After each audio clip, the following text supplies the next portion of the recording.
more games mean more money from the sponsorship. That will also mean more money for the clubs, and in turn that will mean more money for the players. So there's one of the argument is why players complain about more games. They're going to get paid more, but it doesn't mean their body won't develop well and fair. I believe the players are playing too many games these days. For top clubs like Liverpool, like Manchester City, like for top clubs like those, the players play as much as 50 to 60 games every season. For top clubs like that, and it's not, and that's not on club side level. We're still not talking about national team level, World Cup qualifiers, not the UEFA Nations League, and all of that. So in time, it will affect the players, and the fans want to see more games. Fans want to pass any weekend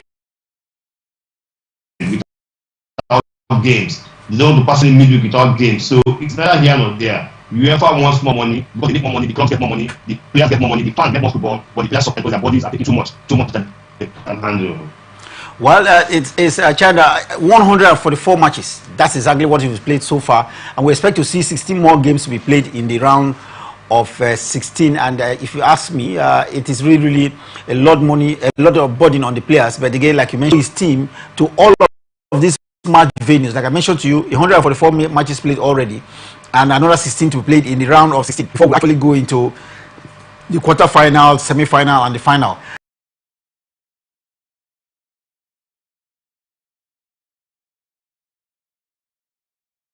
With whatever you earn as a worker, wherever you work, you can actually plan. You earn a salary, you pay your taxes. It means the government gives you light, the government gives you water, the government provides security for you. You have to pay a private guard to guard your house and pay extra money. You don't have to buy tons of fuel to buy to store your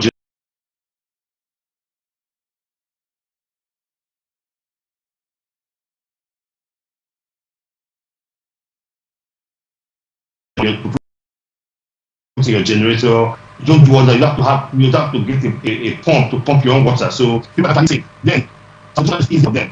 It's cross people in Africa need to have this to travel. They afford education, but for them, they actually on the plan. For example, the work start 2 years earlier. They're saving for it. For those that are in Europe next season, they are saving. Yes, it's not cheap. Traveling is they operate in Europe with proper planning. You can afford those trips. Not everybody can afford it.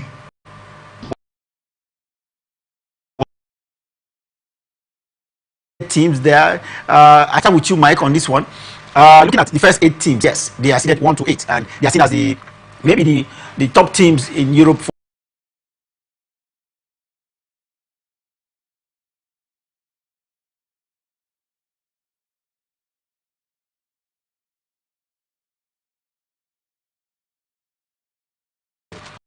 The top teams in European football as we speak. Do you agree with that assertion?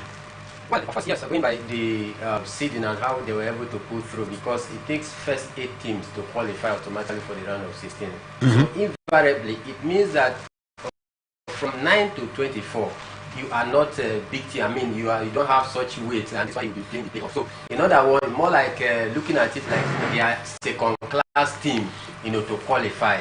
Because the first 8 teams are the first-class team. Definitely, I don't agree with that, because if you look at the first 8 teams, we have Lille from French league, and the top in the French league is PSG, and it's down the among the seeded, not the top 8. I think it's within 9 to 16. So it doesn't really reflect. If you look at still in the German Bundesliga, we have Bayer Leverkusen, and Bayer Leverkusen is their second, while Bayern Munich, which is the team topping the league, is also not seeded. It's not seeded from that aspect. Okay, last season Real Madrid won the Champions League, and Man City has been the first strong side in the Champions League. Aston Villa is coming to the Champions League just for the first time, and they are seeded. So if we're looking at it from that angle, automatically the top 8 teams are not truly the best team in Europe. But I think a lot of just before I go on break, let me get the opinion of China on this one. China, we have seeded teams. First 1 to 8 are seeded in this year's UEFA Champions League.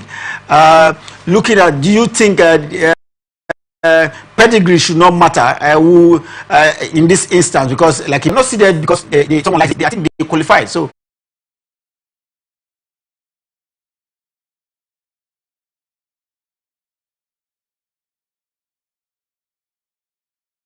something that they are playing for. I think that factor alone really cost most of the team going into being among the seeded team. Well, I think that's a factor.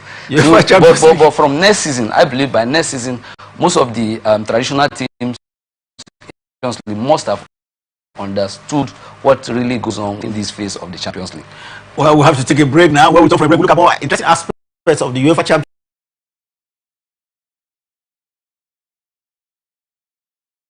More from the world of sports. Stay with us.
Each of these teams play 8 games to qualify for the round of 6 position. Then you are seeded. Then the 9th to the 24th team will have to go through a playoff game to qualify for the round of 16. We'll see how China actually with us and Mike and Doc here in the studio. China, looking at this team, 12 teams are already crashed out of the competition.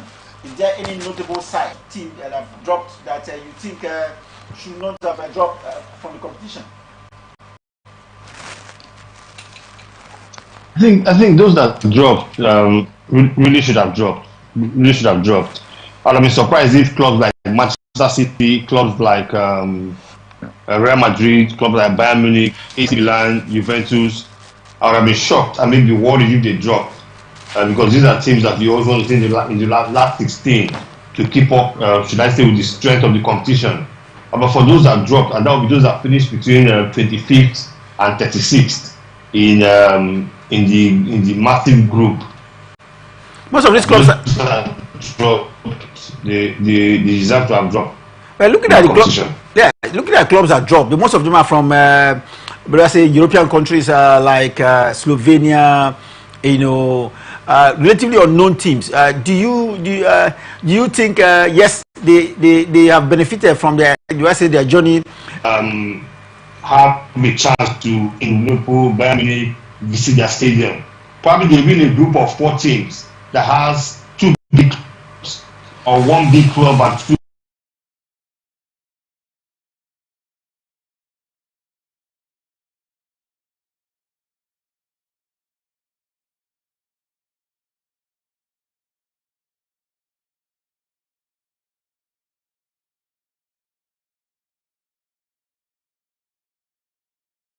Two traditional teams will always qualify, and the upset not really as much as it used to be.